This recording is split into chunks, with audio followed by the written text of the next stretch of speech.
Universidad Colegio Mayor de Cundinamarca presenta.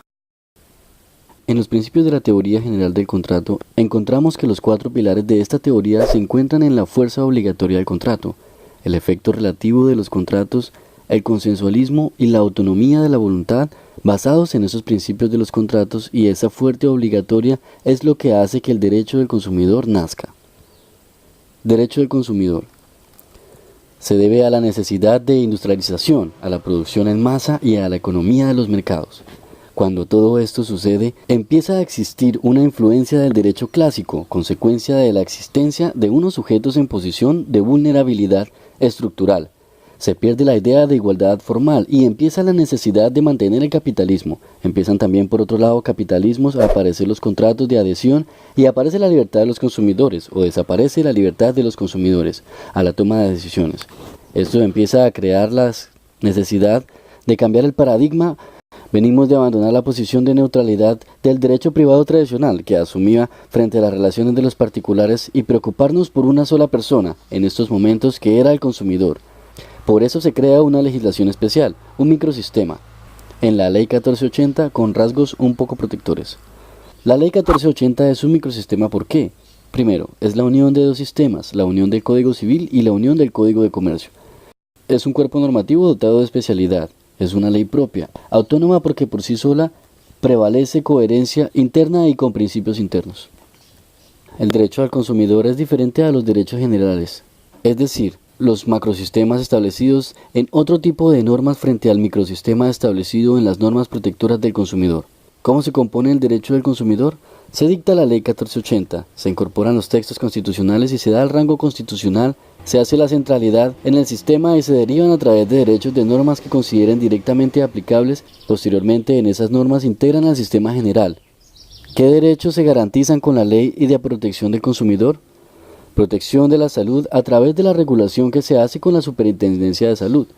Regulación de la seguridad de la Superintendencia de Seguridad Privada. Los intereses económicos que pueden dar diferentes superintendencias. La información adecuada y veraz. La libertad de elección. Condiciones de trato equitativo y digno. ¿Qué características tiene el derecho al consumidor? Constituye a mínimo inderogable, es decir, un contrato de ley donde puede reconocerlo de modo adicional, pero no ignorarlo ni reducirlo, es decir, un derecho que tiene que ser mínimamente respetado por todas las partes involucradas. Pretensiones de operatividad. Significa que el juez aplica la norma si éste está suficientemente especificado aunque no estuviera reglamentada. Ponen el ordenamiento de protección al consumidor. Pretensiones de ineficacia contractual. Cuando nos referimos a las declaraciones de abusividad de una cláusula contractual que viola un contrato o a una ley.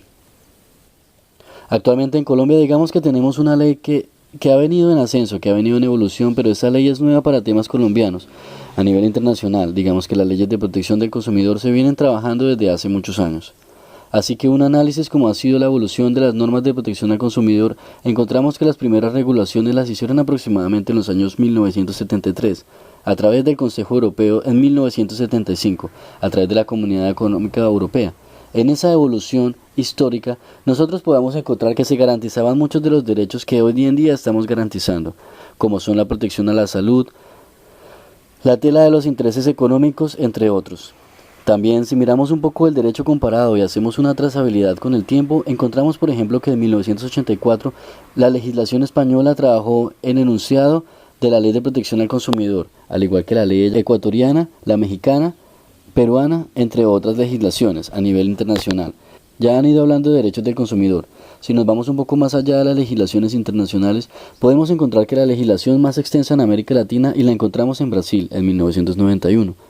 Sacó el Código de Defensa del Consumidor, ya que en su artículo encontraba a todos y cada uno de las regulaciones protectoras basadas en los trabajos internacionales y leyes internas acerca de la protección al consumidor. Las Naciones Unidas tampoco se ha quedado atrás en temas de regulación y por eso esta es una de las directrices de Resolución 39248 de 1985.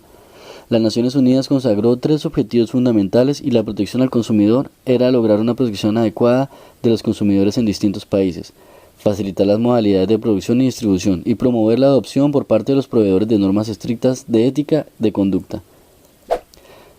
La norma de protección al consumidor no solo se quedaba en temas de consumo o temas económicos, sino que busca un poco más allá.